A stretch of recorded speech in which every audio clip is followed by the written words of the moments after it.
沈小姐，我跟你说实话，这门婚事是皇上赐的，我不得不娶。但我心里的人，从来都是我的青梅顾如霜。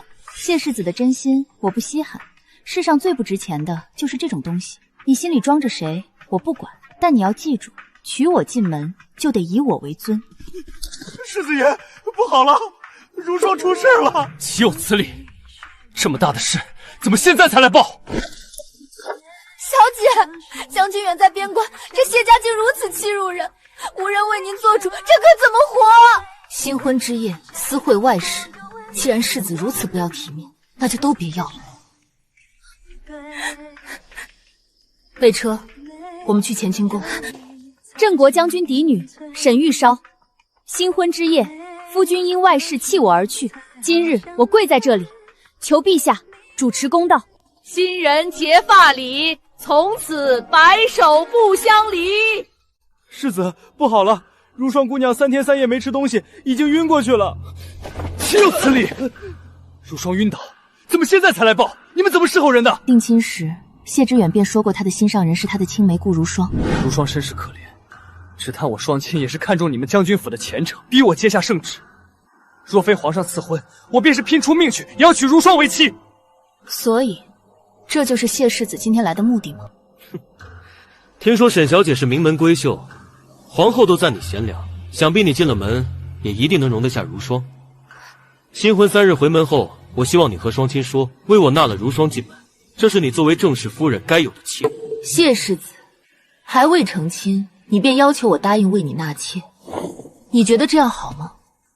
如霜已经够委屈了，为了我们成亲，她都搬到了别院避你的锋芒，难道你不应该感恩吗？我答应她只委屈这一次，你过门后便操持纳妾之事。姑娘，要不咱们不嫁了？不嫁？哪有这么简单？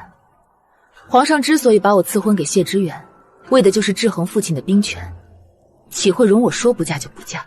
我曾派人打听过，知道谢知远对他的青梅宠得如珠似宝。母亲，求你成全我和如霜的婚约。她一个宦官之女，别说做你的正室，即便是做妾，我也不答应。来人，把顾如霜给我扔到岭南之地。你若把如霜送走，那我便终生不娶。你以为两人就此作罢，没想到顾如霜竟在新婚之夜给我一个下马威。如霜，我得去别院一趟。如霜她本就体弱，如今又因我而绝食晕倒，我若是不去看看，我怕她会出事。站住！你若今日踏出这个门，我这靖远侯世子夫人以后还如何在京城立足？靖远侯府和镇国将军府的颜面又将置于何地？沈玉韶，在你眼里，一个人的性命还比不过你那点所谓的颜面重要吗？我真是错看了你。赐婚是3个月前赐的，他若是想不开，为何不早绝食，偏偏选在你我成亲时绝食晕倒？要不他有心机故意如此，要不就是他不爱惜自己的生命，自己求死。既然他不爱惜生命，自己求死，你去不去见他又有何关系？我告诉你，沈玉韶，休想！我答应过如霜，此生只有她一人足矣。我不会爱你，更不会碰你一根手指头。这靖远侯府的子嗣也只会由如霜生下。还是说，你和京城里那些庸俗的世家女子一样，只看重荣华富贵？为了坐稳你这世子夫人的位置，就算我不爱你，你也要强留我在你屋里，与你圆房，好让你尽快怀上子嗣，从此母凭子贵。来人，备马，立刻带上最好的大夫去别院。靖远侯府这不是欺负小姐在京中无人撑腰吗？大婚之夜居然去陪一个外室，以后难道还要看外室的脸色过日子？小姐，大不了咱们不嫁了，等将军回来为小姐做主，断不会让小姐受委屈。我与你兄长流血流汗，为的是护国家安危，护家中妻儿不受人欺辱。谁也不能欺负我的女儿，就算是皇上，也不能让你受委屈。我当然不能受委屈，也不能让谢知远这么打我沈家的脸。我嫁进来，代表的是镇国将军的颜面，也是皇家赏的颜面。既然这门婚事是皇上所赐，父亲不在京中，我受了委屈，我自然要找皇上做主。备马车，我们去乾清宫。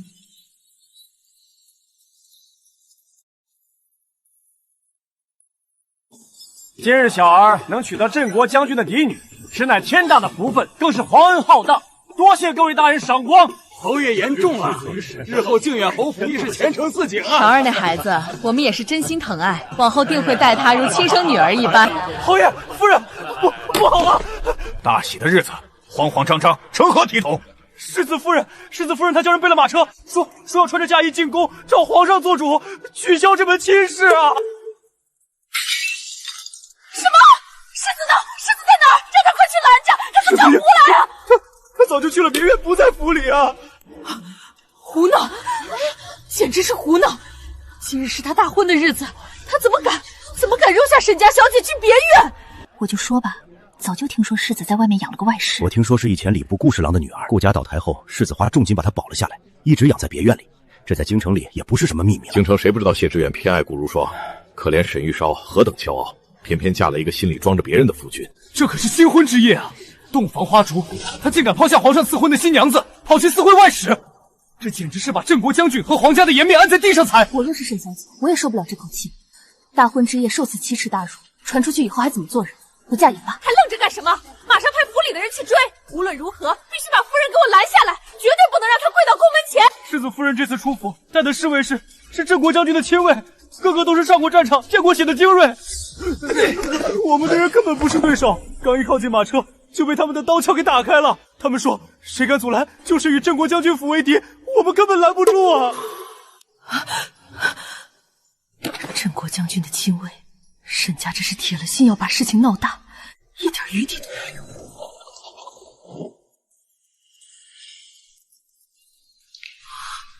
那不是镇国将军府的沈大小姐吗？今日不是她和靖远侯世子大婚的日子吗？是啊，她怎么穿着嫁衣跑到宫门口来了？这是要干什么？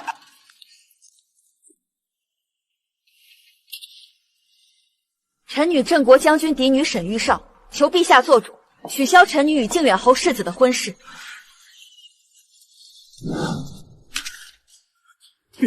陛下，不好了，出大事了！何事如此惊慌？镇国将军嫡女沈玉韶跪在宫门前，说是要请您做主，取消她和靖远侯世子的婚事。今日不是他们大婚的日子吗？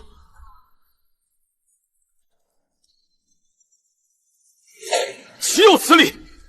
靖远侯府是连这也不放在眼里了吗？沈玉韶，你在干什么？你是不是疯了？你知不知道这么做意味着什么？你要把靖远侯府的脸都丢尽吗？就因我离开新房去照顾如霜，你就要这样来逼我？你怎么敢在大婚之夜跑到宫门来闹事？你这个世子都敢在大婚之夜公然闹事，不顾侯府与皇家的颜面，跑去与你的外室共度洞房花烛，我沈玉韶又有何不敢？如霜，你怎么来了？姐姐，都是如霜的错，我没想到世子会在新婚之夜抛下姐姐去寻我，我身份低微，却惹出这样的事，请姐姐恕罪。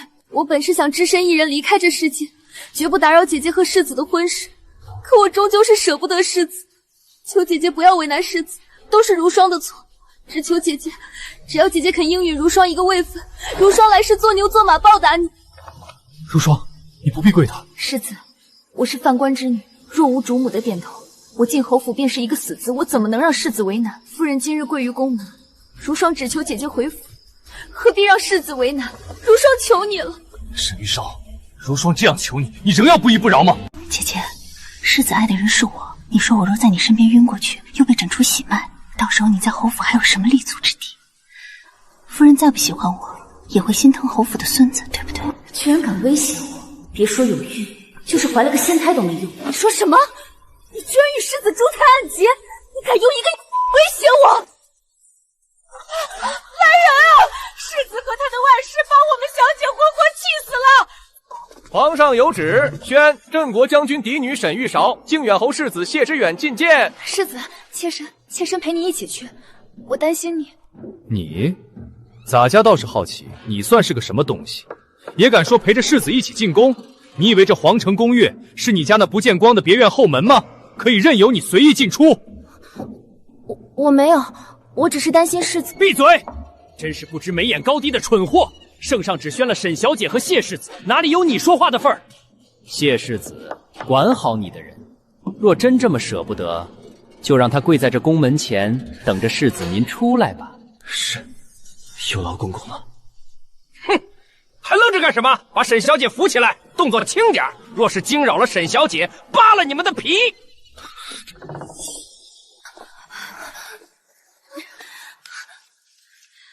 臣女沈玉烧给皇上和娘娘请安，请皇上、皇后娘娘为臣女做主啊！你有何冤屈？说。陛下隆恩，臣女与镇国将军府上下无不感恩戴德。可是新婚之夜，谢世子竟为了一个外室，将臣女一人独留新房，连夜奔赴别院。普天之下，岂有新婚之夜要为来历不明的外室让路的道理？这桩婚事如今已沦为全京城的笑柄，臣女无颜面对魏国宿边的父亲兄长。好一个靖远侯府，真是好大的胆子！来人，立刻传靖远侯和侯夫人进宫。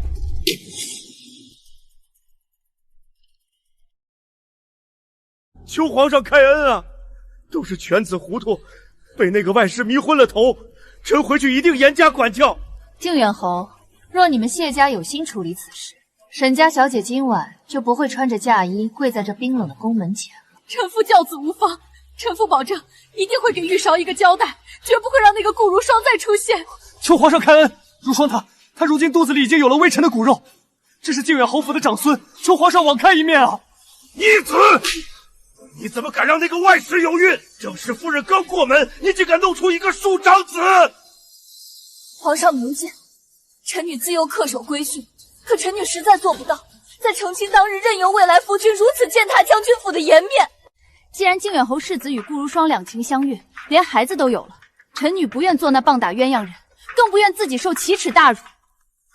求皇上看在臣女父兄为国宿边、鞠躬尽瘁的份上，收回成命，取消这门婚事。微臣同意取消婚约，此事是微臣对不起沈小姐，给沈家的聘礼，谢家绝不受贿，全当给沈小姐的添妆。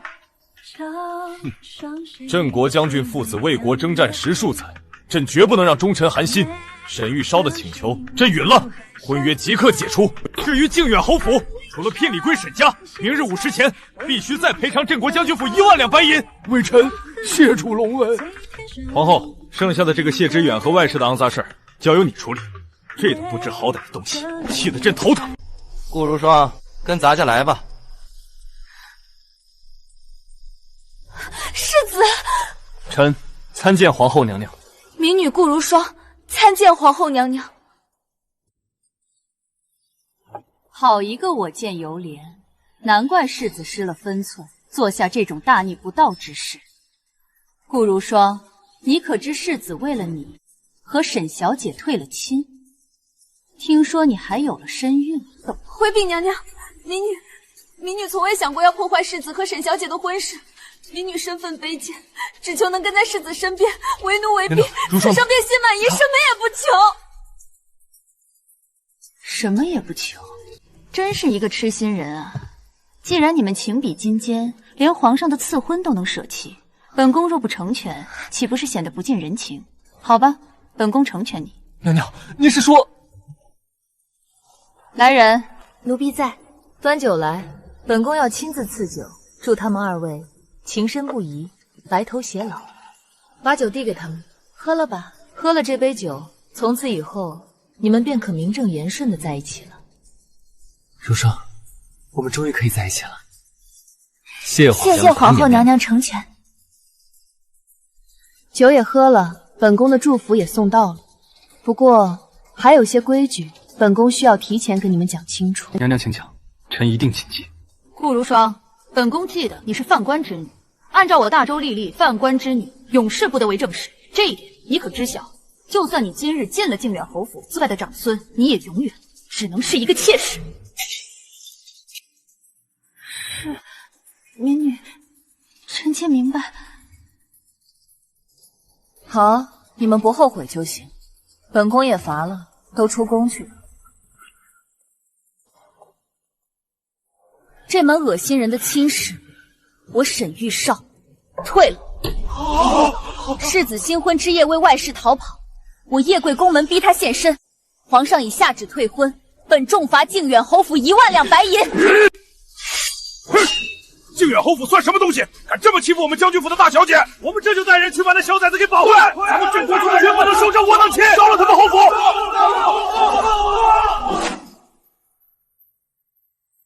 大家的心意，玉少领了。但我们将门之后，不可录里圣上已经断了是非。我们若擅自动私刑，便是抗旨。我的嫁妆，那是父亲母亲半生的心血，今夜我必须要全部拿回来。福伯，去库房把套马的绳索、扁担、推车全拉出来。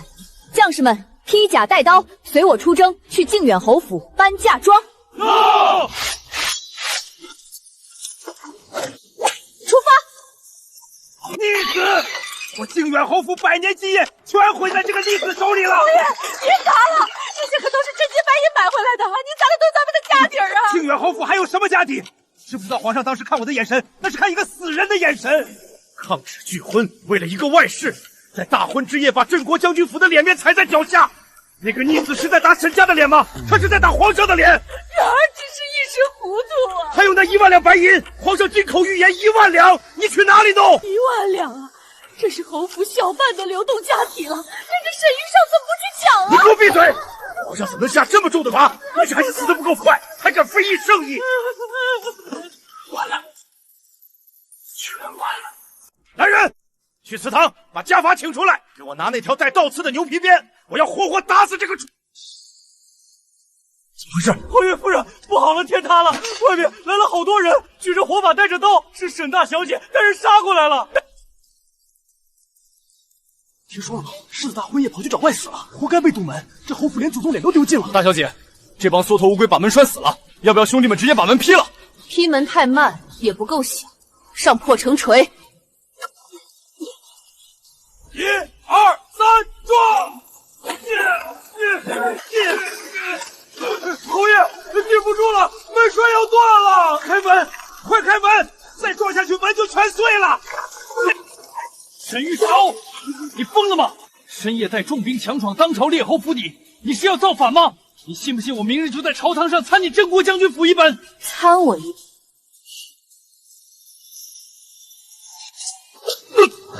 看清楚了，皇上明察秋毫，已恩准我与那不知廉耻的逆公子解除婚约。今夜我便是奉旨来拉回我沈家一文不差的嫁妆，顺便催讨那1万两白银的生命赔偿。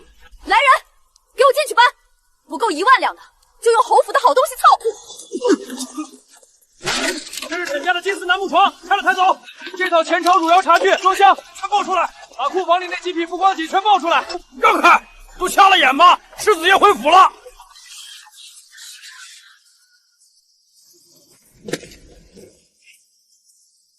如霜，我就说皇上和皇后娘娘是明理的，定会感动于你我生死相随的情谊。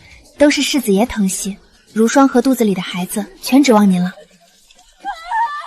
定是皇上下旨解除婚约，把沈玉少赶出去了。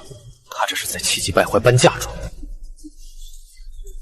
哟，沈家姐姐，这大半夜的，怎么如此兴师动众搬东西啊？也是，强扭的瓜不甜，世子爷的心不在你这儿，你赖在侯府也是独守空家，平白让人看笑话。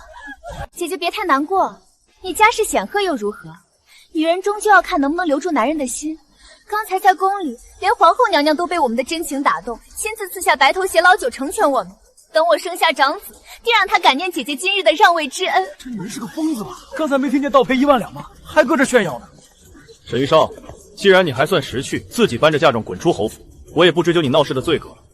从今往后，你走你的阳关道，我与如霜过安稳日子，两清。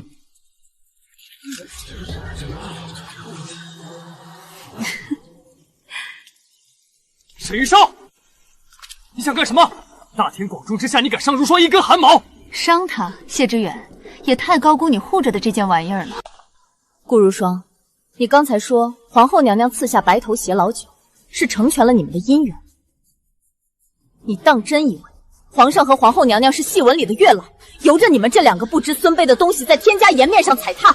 你少虚张声势！若不是皇上成全，我们怎么会毫发无损的出宫？你分明是嫉妒！毫发无损！皇上雷霆震怒，已彻底厌弃了靖远侯府。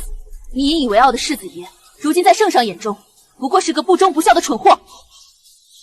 睁大狗眼看清楚，这些除了我的嫁妆，还有圣上亲口降旨命侯府赔偿的1万两白银。你心爱的男人为了你这可歌可泣的爱情，已经掏空了整个侯府的家底。世子真是个败家子，以后哪还有前程可言？外室还跟那炫耀呢，马上要跟着喝西北风了。好痛，世子爷，我的肚子好痛，好像有钝刀子在绞。如霜，你怎么了？快去请大夫！你们这群废物还愣着干什么？有人献的东西，还不赶紧把他弄到后院去！嫌我靖远侯府先丢的脸还不够多吗？大小姐，嫁妆你全部装车。咱们府上的东西，连一根势头都没给这污秽之地留下。回府。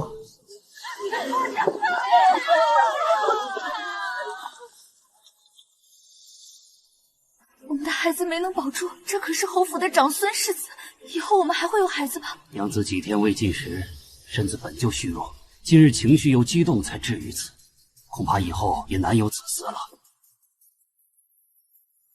世子，怎么会如此？叫人查，我怎么会突然消产？一定是沈玉韶。那日我下了马车，只靠近过他，一定是他带了可害人落胎的香料。别说了，只当什么也没发生。你好好养身体。世子，侯爷和夫人有请。跪下！逆子，侯府的声誉都被你败坏了。为了一个宦官之女，你是不是要把侯府害死？你在大婚之日做出这样的事，是让靖远侯府和镇国将军府结死仇啊！皇上让你联姻，是给靖远侯府效忠的机会，而你抗旨不遵，只会让陛下觉得这是靖远侯夫妇的意思，是我的意思。我以为我们不愿意听从效忠陛下，不愿意做制衡镇国将军府的棋子，从此我们靖远侯府只会被皇上厌弃，再也没有希望了。我自会给你安排一门亲事，若你再敢为了顾如霜做出大逆不道之事，你便滚出谢家，这个世子我换人当。大小姐，探子刚传回消息，靖远侯府彻底乱拓了，谢知远被打得半死，顾如霜也绝育了，侯夫人正在四处典当嫁妆，凑那1万两白银。这只是他们咎由自取的开始。靖远侯府外强中干，不出半月，他们内部自己就会互相撕咬起来。1万两啊，这可是掏空了侯府大半个家底。为了凑齐这笔钱，我连脸面都丢尽了。夫人，该进去了。玉韶啊，知远那孩子糊涂，侯爷已经动用家法将他打个半死了。这1万两银票，我今日亲自送来了。不管怎么说，两家也是世交，这事儿就当误会，就此接过。玉韶，长辈登门赔礼，你难道还要给侯府难堪？长辈，侯夫人怕是贵人多忘事，退婚圣旨一下，将军府与侯府就只剩债主与欠债之人的关系。这声长辈，我可高攀不起。福爸，既然人家把钱送来了，劳烦查验查验，咱们门风清正，可别收了来路不明的假账。是，大小姐。打脸，这是赤裸裸的打脸，居然像防市井无赖一样拿尺子量我的银票，这种把我的体面踩在脚底摩擦的羞辱，真是欺人太甚。大小姐，10张大通钱庄1000两银票，尺寸水印均属实。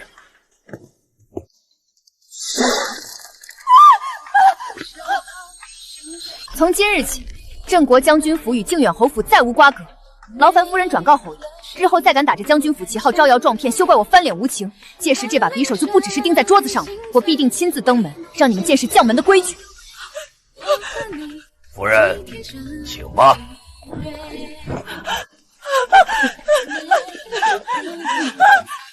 大小姐深夜召集，可是有要紧事，就算拼了这条老命，也绝不让大小姐受委屈。我不委屈，我虽是女儿身，但血管里流的是沈家的血。我不想下半辈子只在府里绣花度日，我要带大家谋条长远出路。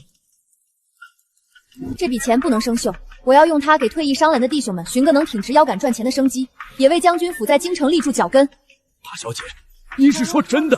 咱们不做寻常买卖，要做就做别人没做过，既赚进达官贵人的银子，又神不知鬼不觉探听各府秘闻。就在这儿，翠微谷，我要在翠微谷建一座只对京城名门贵女开放的私密马场。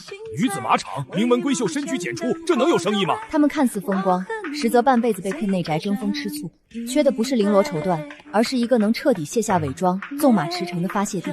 翠微谷3面环山，里面一律由退役女兵和将士护卫，不许外男踏入，保证绝对私密。更何况贵女们聚在一起放松时，聊的必定是各家核心秘辛和朝堂风向，这才是真正的宝藏。既能给兄弟姐妹们安稳饭吃，还能把京城底细摸清，一本万利。硬件齐备，武力震慑也已完成。那些被困在高墙深院的世家千金们，必定对外面的世界充满渴望。这开业的第一炮，我定要打得漂漂亮亮，让翠微谷成为京城权贵女子趋之若鹜之地。刘姐姐，咱们真要进去？女子抛头露面来马场，若传出去，可是要被长辈责罚的。怕什么？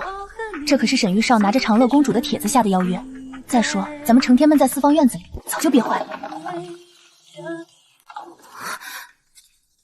诸位妹妹，这翠微谷内连只公苍蝇都飞不进来，全是由退役的将门女兵守卫，绝对私密安全。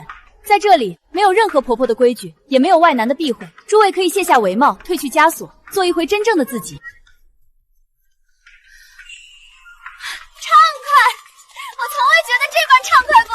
沈姐姐，这马场简直是世外桃源，我回去要让那些没来的姐妹羡慕死。翠微谷门槛极高，非熟人引荐不发腰牌。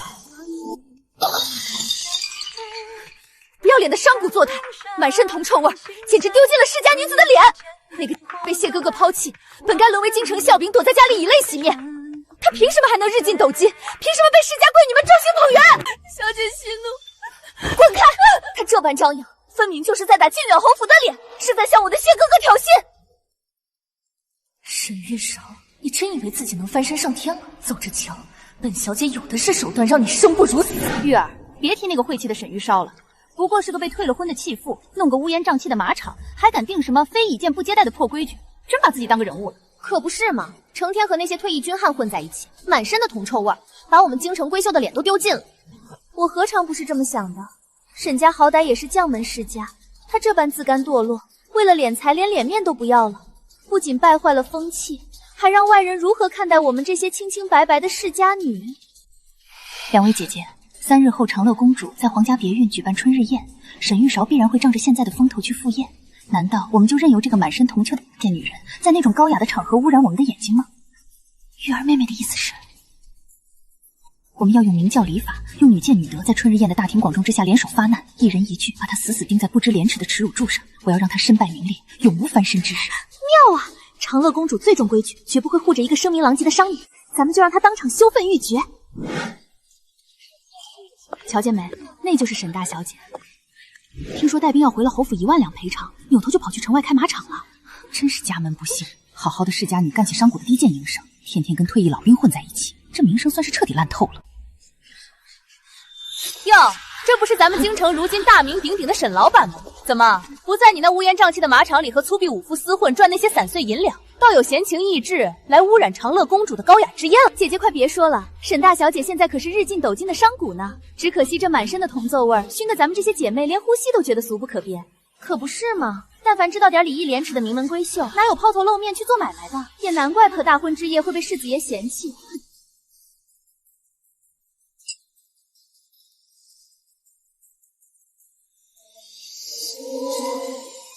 沈玉少，你少在这里装聋作哑！你以为弄个马场就能掩盖低贱的处境了？你不过是个被谢家抛弃的弃妇，世子爷宁可要一个出身低微的外室，也不愿意多看你一眼。你简直把镇国将军府的脸都丢尽了！说完了吗？若是说完了，那就轮到我说了。李小姐口口声声说商贾是低贱之流，说我开马场是沾染了铜气味。怎么，你们城阳伯府的规矩，竟已经大过大雍朝的国法了吗？你胡搅蛮缠什么？我什么时候说过规矩大过国法？大雍朝开国之初，太祖皇帝亲颁诏令，鼓励农商，正是有了你口中低贱的商贾，才有了这京城的繁华四季，才有了你身上穿的绫罗绸缎，头上戴的红宝石。你端起碗吃饭，放下碗骂娘，蔑视太祖皇帝国策，还敢在这里大言不惭的谈什么体统？再者，我镇国将军府男儿在边关引兵卧雪流血牺牲，保卫的是天下苍生的生计。我沈玉少不偷不嫁，嫁妆堂堂正正开马场，赚的每一分银子都干干净净。比起我，你们这些依靠父兄流血流汗换来锦衣玉食却毫无建树的内宅怨妇又算什么？像你这种只会躲在深闺嚼舌根，满脑子只装着怎么去讨好男人的蛀虫，究竟有什么资格来嘲笑我？你敢骂我是蛀虫？沈玉韶，你给我等着！我没指名道姓，李小姐若非要对号入座，我也拦不住。沈玉韶，你少在这里得意忘形！这马场开得再再大，也掩盖不了你被谢家修习的本质。你装什么清高？你以为别人不知道你们将军府打的什么算盘？你爹和你哥哥在边关里自谎报军情，你开到马场变相敛财，不就是为了掩饰你们将军府的贪婪吗？李小姐，这话可不能乱说，这是要掉脑袋。我城阳伯父还怕他一个弃妇不成？沈玉韶拿那1万两赔偿金来开马场，说不定私底下中饱私囊。这种发国难财的手段，也配在这里装模作样？你想干什么？我的父兄正顶着漫天黄沙在边关流血，你这蠢货竟敢将他们的忠魂踩在脚下践踏！今日哪怕是血溅当场，我也要替城阳伯父扇烂你这张贱嘴！放肆！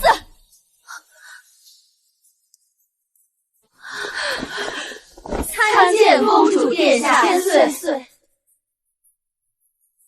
本宫方才听的是真真切切，城阳伯父好家将，一个未出阁的女子竟敢妄议边关之共政，你有几个脑袋够砍的？臣女只是一时糊涂，绝对没有诋毁镇国大将军的意思，求公主明鉴啊！随口胡言！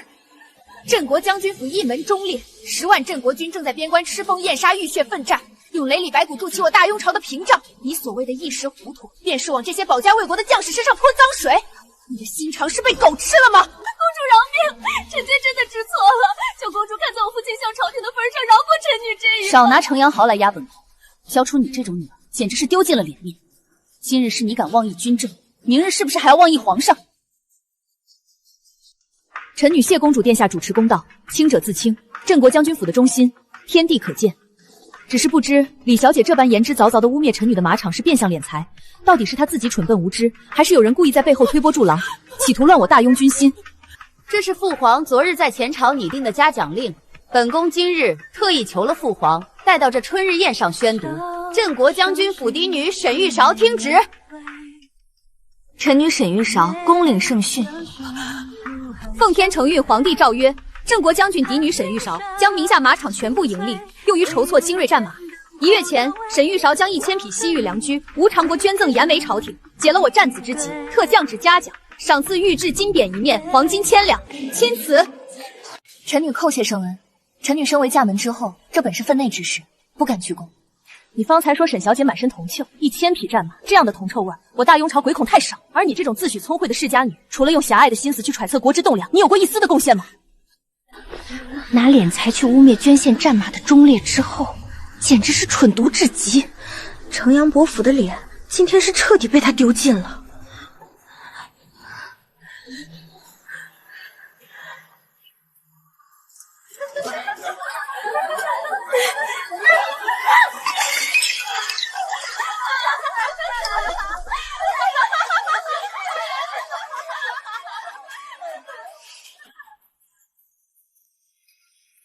沈小姐，你今日可真是让本宫刮目相看，这等胸襟魄力，便是满京城的须眉男儿都要自愧不如。沈小姐大意，真是女中豪杰啊！沈小姐，那马场可还有位置？明日我便带上府里的姐妹去给您捧场。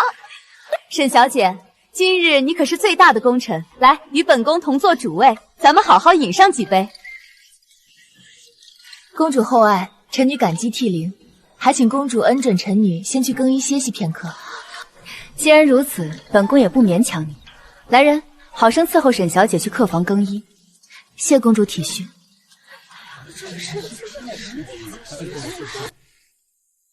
知远，哥哥，你怎么会在这里？玉儿妹妹，你受委屈了。知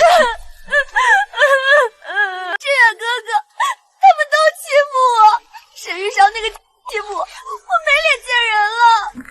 对不起，玉儿，是我不好，是我没能护住你。我虽在府里养伤，但实在放心不下你，便偷偷买通管事混了进来。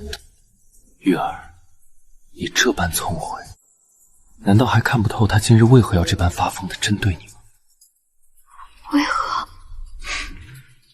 还能为何？自然是因为嫉妒。他真正恨的是我这颗心根本不在他身上，而是在你这里。他嫉妒你的家世，嫉妒你的美貌，更嫉妒你能得到我的真心，所以他才故意哗众取宠，就是为了当众践踏你的颜面。原来如此，那个毒妇自己留不住男人的心，便用这种下作的手段。玉儿，你信我，我要让伯父尽快定下婚期，给你10里红妆，让你做这京城里最尊贵的世子夫人，把沈玉韶那个毒妇永远踩在脚下。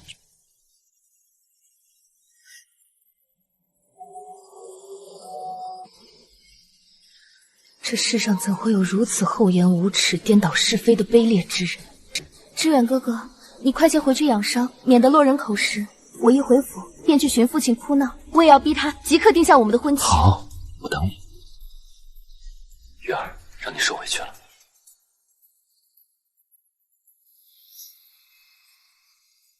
蠢货！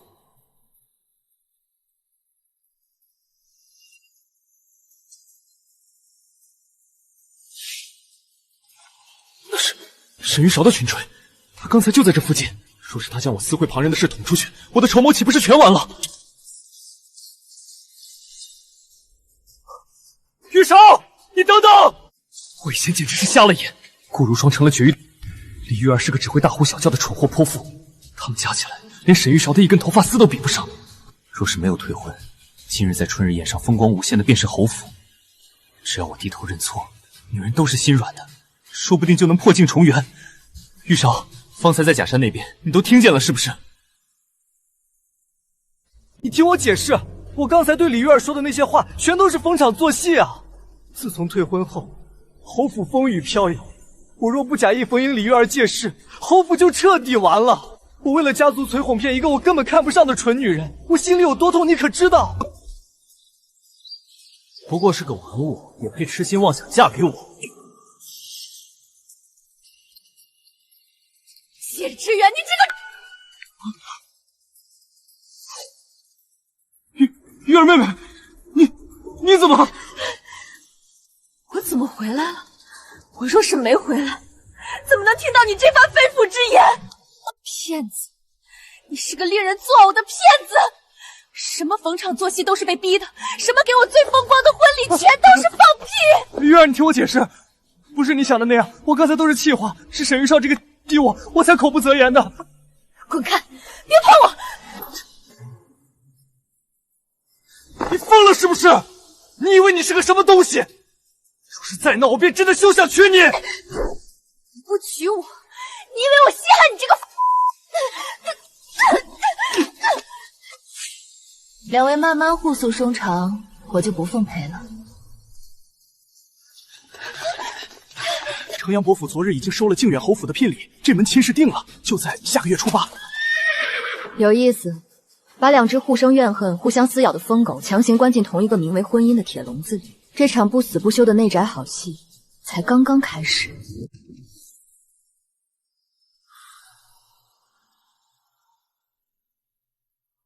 碰我，你也配？李玉儿，你疯了吗？今日是你我大喜的日子，你这般作态，成何体统？体统？你在春日宴上对着沈玉韶摇尾乞怜，骂我是个只配被利用的泼妇时，怎么不谈体统？若不是我爹说不能让京城看了笑话，你以为我会踏进你们这破落侯府的脚坎半步？滚去外间睡！若是敢碰我一根指头，明日我便让城阳伯府的人踏平你这侯府。你这般晚才来请安，且在正厅如此铺张，侯府如今这般光况，怎可如此糜费？母亲这脸色怎么这样差？怕不是心疼银子心疼出来的吧？不过也是，也就是我城阳伯府大度，还愿意带着10里红妆嫁过来扶贫，母亲可得把心放宽些。若是您气出了个好歹，光靠世子那点微末本事，可怎么撑得起来呀？你放肆！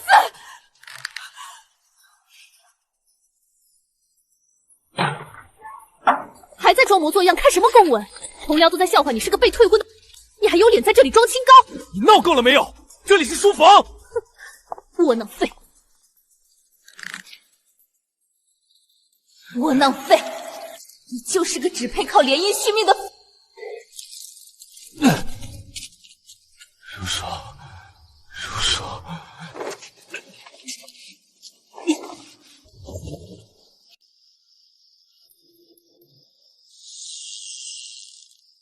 世子爷，您怎么这个时候来了？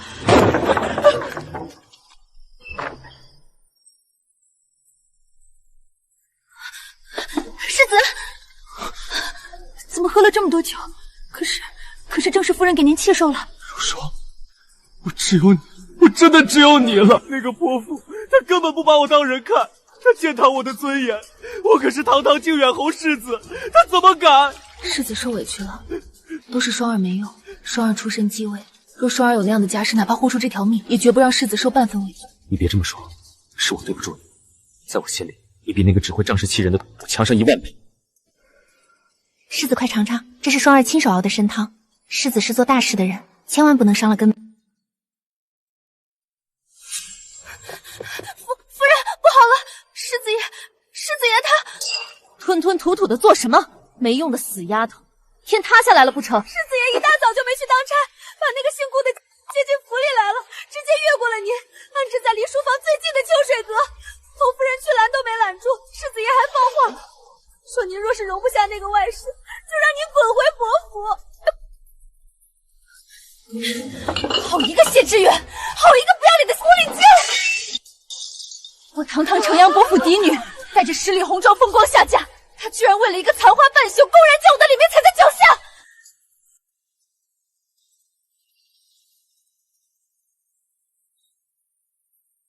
不要脸的狐狸精！我城阳伯府的脸，侯府正室的体面，只有你这种暗藏公色践踏！来人，把这个拿下，扇烂他的脸！世子爷救命！夫人这是要双儿的命啊！若是夫人容不下双儿，这就去死，只求别气坏了夫人的身子。滚开！我看谁敢动他一根汗毛！李玉儿，你疯了不成？你看看你现在这副青面獠牙的坐态，哪有半点世家主母的度量？简直是个市井泼妇！你说什么？你骂我是度量？你指望我对一个什么东西有度量？你当个稀世宝贝护在身后的，不过是个早被皇后娘娘灌了绝嗣酒，这辈子都生不出半个种的残花败草。你竟敢！夫人，谢知远，你竟敢打我！打的就是你这个不知天高地厚的！我警告你，若是再敢动双儿一根汗毛，我定写下一纸休书，让你滚回家！世子爷别这样，都是双儿的错，您别为了双儿伤了何夫人的夫妻情。双儿，你不用怕，有我在，谁也别想欺负你。好的很，谢知远，我发誓定要让你们这对狗男女付出惨痛的代价。张大夫，快给我诊脉。恭喜夫人，贺喜夫人，脉象如珠走盘，确确实实是喜脉。夫人已经有1个月的身孕了。当真？嫡子，我有了侯府血脉的嫡子，只要我肚子里的孩子坐稳了，看着侯府谁还敢保那个狐狸精？翠柳，正房的院门给我看严了。张大夫开的安胎药，你必须亲自盯着炉子熬，等我坐稳了胎，就是他死无葬身之地的时候。姨娘，正房那边有动静了，夫人嫌屋里闷，正去后花园散心了。散心？在屋里闷了半个月，是该出来见见光了。大好春光，我也该去请个安了。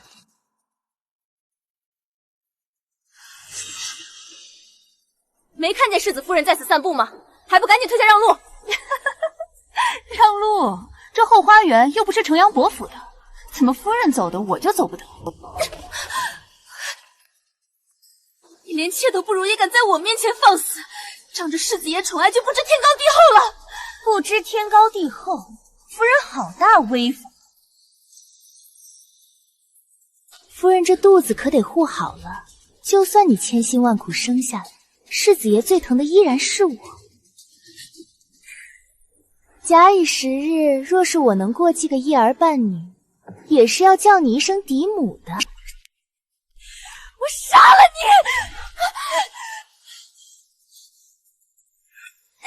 你这不要脸的娼妇，绝无的扫把星，凭你也配踢我的孩子？我今天非撕烂你这张喷粪的嘴！放手！你这个疯婆子！救命啊！世子夫人要杀人了！狐狸精，让你咒我的孩子！夫人，使不得，你还有身孕啊！你以为世子真的爱你吗？他碰你都觉得恶心。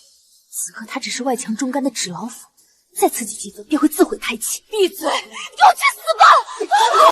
我的肚子，我的孩子，救我！天哪，夫人，你怎么这么不小心自己摔下去了？